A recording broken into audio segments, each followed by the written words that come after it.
I'm 86 years old. I hiked 3 miles yesterday morning. My doctor says I have the heart of a 60-year-old. And last Tuesday, I buried my 4th friend this year. They were all my age, some of them younger. Here's what nobody tells you about getting old. The difference between the people who make it and the people who don't. It's not genetics, it's not luck. It started with choices they made 40 years ago. Small ones.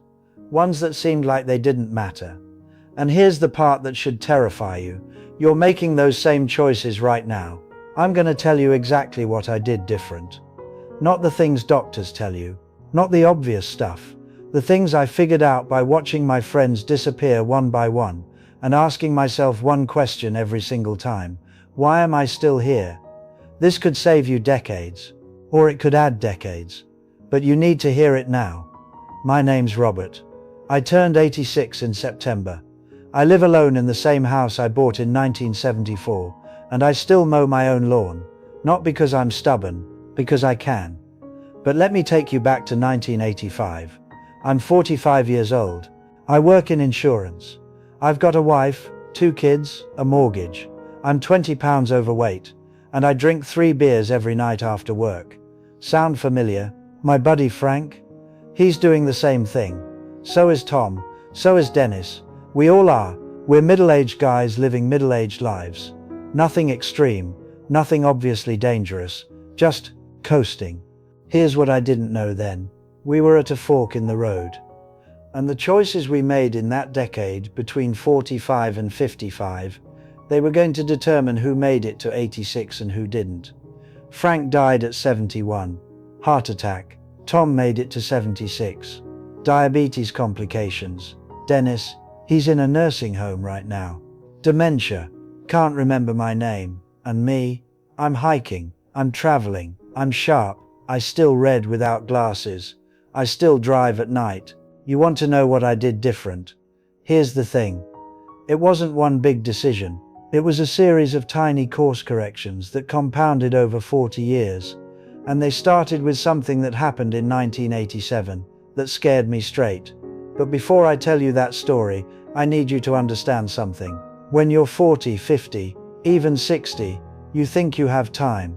You think there's always later to get serious about your health, to lose the weight, to quit the drinking, to start moving. Later never comes.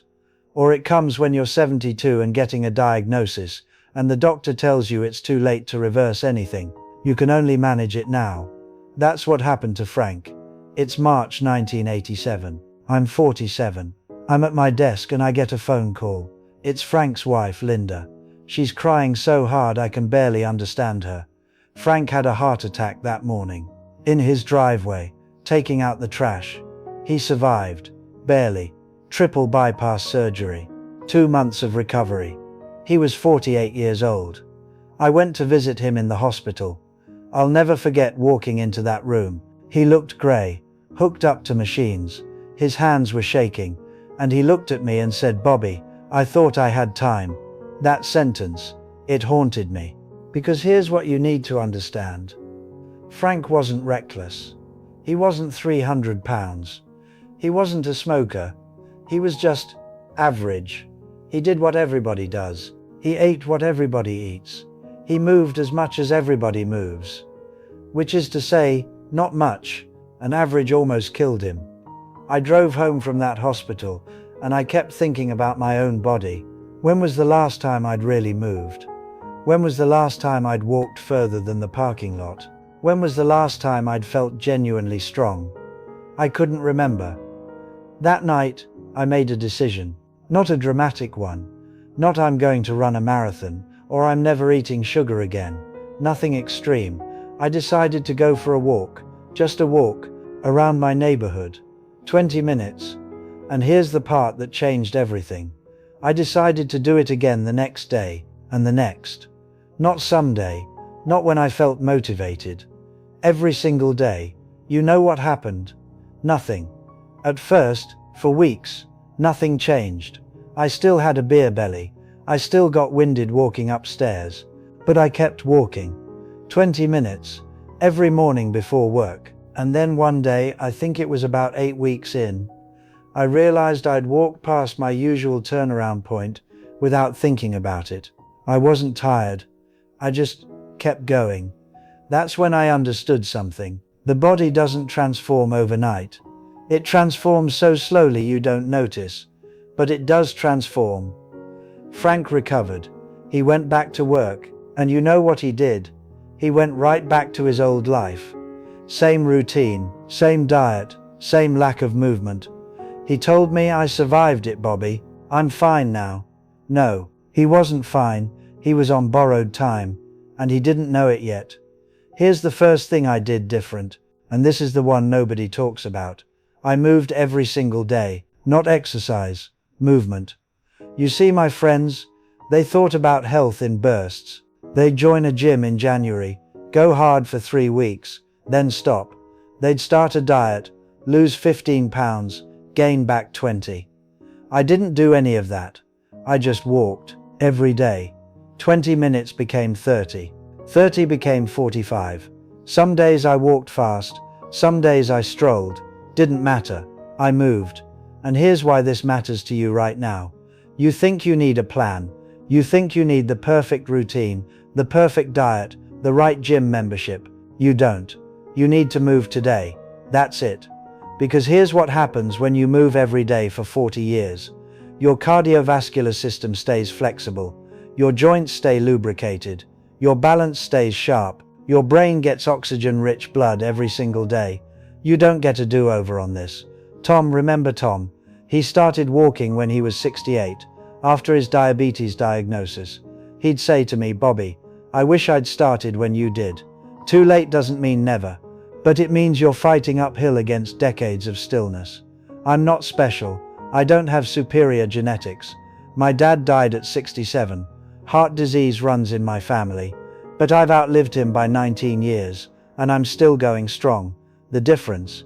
I started at 47, not 67. You might be 30 right now, or 50, or 65. Doesn't matter. The best time to start was 20 years ago. The second best time is today. Right now. This afternoon. Put on shoes and walk around your block. That's it. That's lesson 1. Fast forward to the mid-90s. I'm in my mid-50s. Frank's had his second heart attack. He survives again. Dennis is pre-diabetic. Tom's on blood pressure medication. And every Friday night we still meet at Murphy's Bar. Same table, same drinks, same fried appetizers. They're ordering wings and beer. I'm ordering grilled chicken and water. You know what Dennis said to me? "Come on, Bobby. Live a little. You're not going to live forever anyway." That line, I hear it all the time. You only live once. Enjoy yourself. Don't be so uptight. Here's what that really means. Join me in my slow suicide, because if you're healthy and I'm not, it makes me uncomfortable. I didn't say that to Dennis. I just smiled and ate my chicken. But here's the thing, it got lonely. Real lonely. These were my best friends since high school, and I was watching them kill themselves with 1,000 tiny choices. Beer after beer, plate after plate, couch after couch, and they were happy. They were laughing. They were living in the moment. But you know what they weren't doing? Planning for a future where they'd be 75 and still independent, still traveling, still living. I had to make a choice. Keep fitting in with my friends and their habits, or accept being the weird one who orders differently, who leaves the bar first, who doesn't have just one more. I chose weird. And here's what nobody tells you about that choice. You lose people, not because they're mad at you, because you're a mirror. Every time you order water, you remind them they're ordering beer. Every time you leave early, you remind them they're staying late. You make them uncomfortable just by existing differently. Frank stopped inviting me to things around 1998. Not because we fought, because it was easier to drink with people who drank. Easier to eat with people who ate the same way. That hurt. I'm not going to pretend it didn't. But you know what hurt more? Watching him die at 71, while I was still climbing mountains. Lesson 2, and this one's harder. You're going to have to disappoint people. Your friends, your family, maybe your spouse, because the people around you, they have an investment in you staying the same, not because they're bad people, because change is threatening. It implies they should change too. When I stopped drinking, my friends felt judged. I never said a word about their drinking. I just stopped. And that was enough. You're going to face this when you start saying no to the cake at the office, when you leave the restaurant early, when you skip the reunion weekend because you're not willing to derail 3 months of progress for 3 days of nostalgia. They'll call you extreme, obsessed, no fun. Let them. You know what's extreme? Spending your 70s in a nursing home because you couldn't say no to bread baskets in your 50s. You know what's obsessed? Needing insulin injections 3 times a day because you wanted to fit in at birthday parties. I'm not saying be rude. I'm not saying lecture people. I'm saying quietly, firmly, choose yourself. Because here's the truth they won't tell you until it's too late. Nobody's going to rescue you. Nobody's going to force you to take care of yourself. You're on your own with this.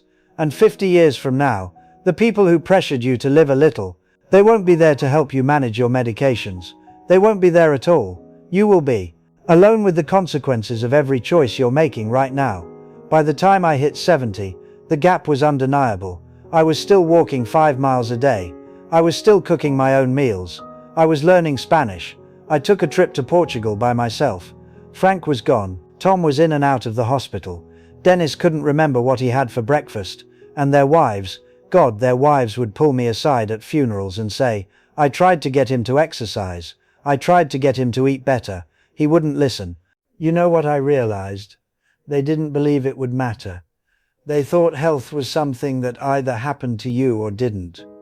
Like luck, like genetics. They didn't understand compounding.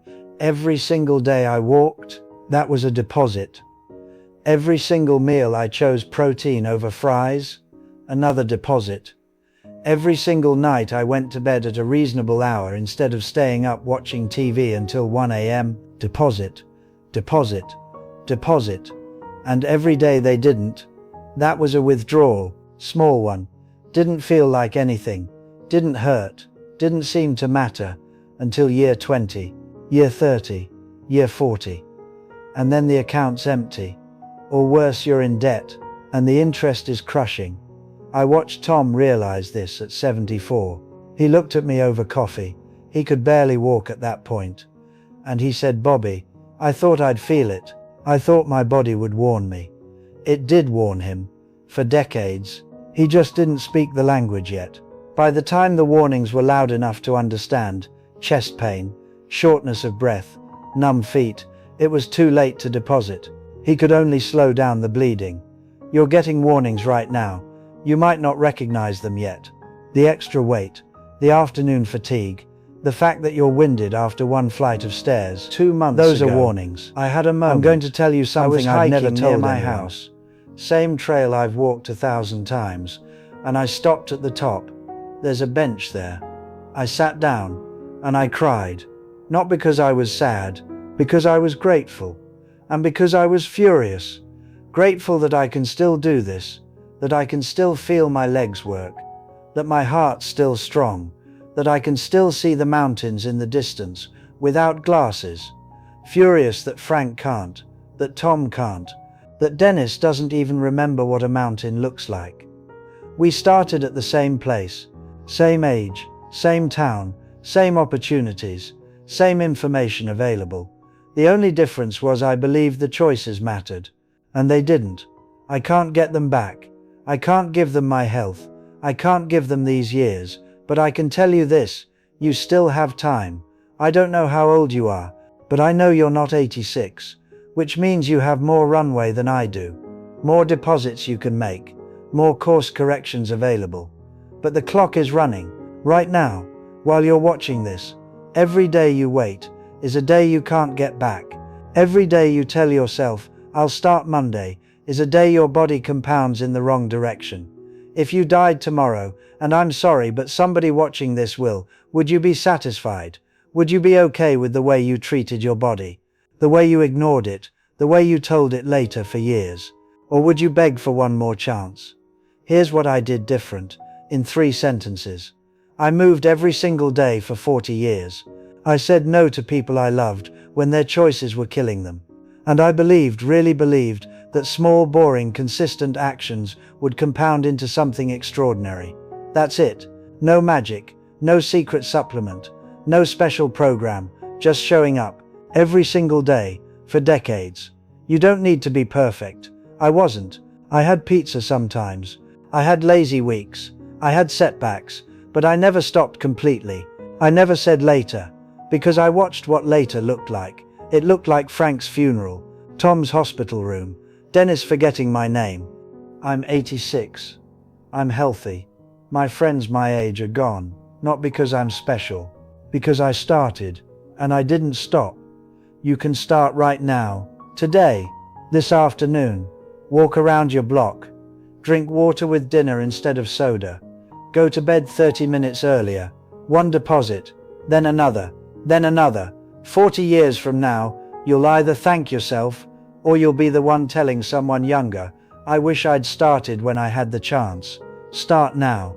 If this hit you, share it with someone who needs to hear it. Your dad, your brother, your friend who keeps saying later. And drop a comment. Tell me, what's one thing you're going to do differently today? Not someday. Today. Subscribe if you want more of these conversations. I've got more stories, and we've got more time. Let's not waste it.